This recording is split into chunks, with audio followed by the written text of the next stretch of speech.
Okay, let's go ahead and go to do our hydraulic unit inspection. One of the things as we approach a hydraulic unit, we're going to take a look at about 3 units and then do a motor inspection in a little more detail at the end of it.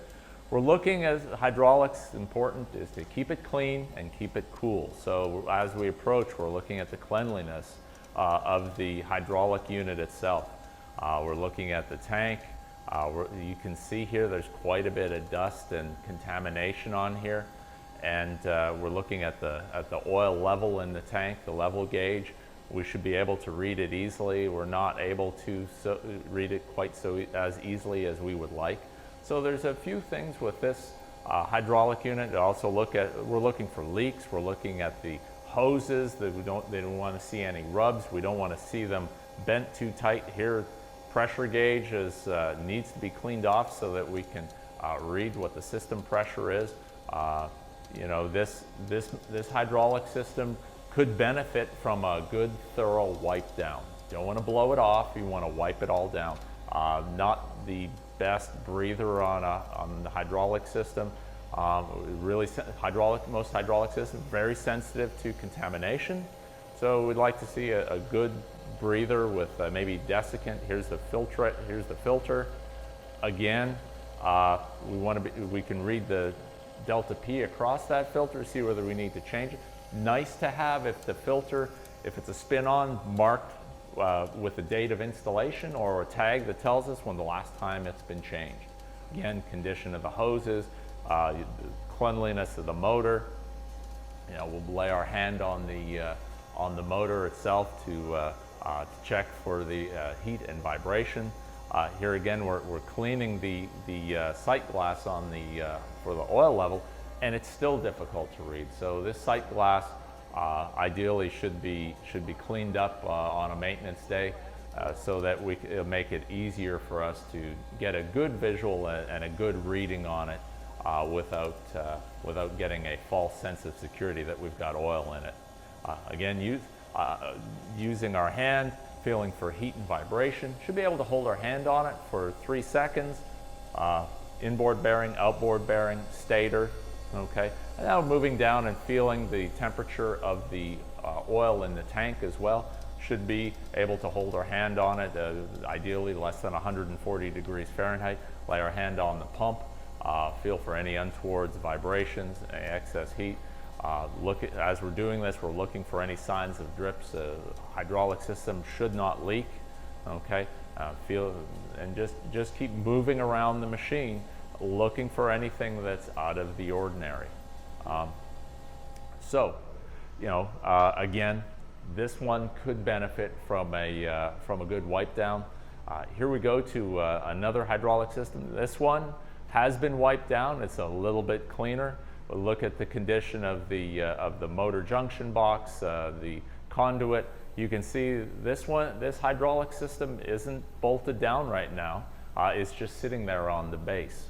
As long as we keep forklift and mobile equipment away from it, we don't want to knock into it. Again, cleanliness. These machines in this case could benefit from a wipe down.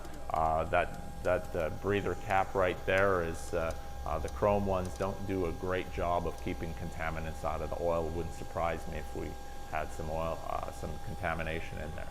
Here we're moving towards doing an instrument inspection on the motor. So getting to the nameplate so that we can read it. And then we'll go ahead and grab our strobe light and verify if the machine is running at or near its nameplate or if it's overloaded. We start above the nameplate speed, and then you're working your way down in order to freeze the fan. And in this case, you'll actually see the fan is going to speed up and slow down because the machine is running and cycling, and as the load changes on the pump,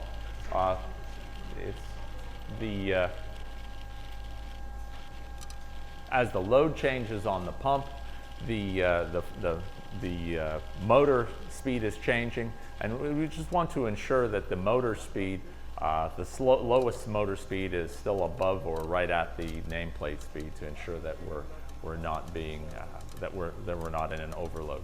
So now we go and grab a infrared thermometer, a temperature gun. We'll check the outboard bearing.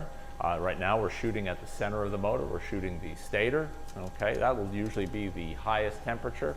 And then we'll do the inboard bearing. And again, if they're 140 degrees Fahrenheit or below, we'll be in good shape. And so we record those values, and then we move on to the hydraulic pump itself, and go ahead and check and record the values on the pump. And now we'll go ahead and grab our vibration pen, and we're starting at the outboard bearing, and we're doing a vertical reading, both velocity and acceleration, or GE. We're doing a vertical, horizontal, and then an axial reading. And we'll do that for the outboard bearing and the inboard bearing, okay? And so, you know, when we're doing these readings, sometimes we have a good magnetic base that we can connect to. And at times, it will happen, as is going to show here, we'll have aluminum or magnesium or something non-ferrous, and it will be a little bit difficult. We want to try and find a place for the accelerometer to stick onto, but in this case, it's perfectly acceptable to just go ahead and hold the accelerometer onto the motor, onto the machine, and collect the reading. You just hold it on with a medium amount of pressure. Make sure that you're square and true to the bearing inside the machine, and collect the data, okay, and record it. And then keep in mind, as you're collecting those numbers, what do they mean? 0.07 inches per second below for velocity could be precision. 0.25 inches and above might be in alarm.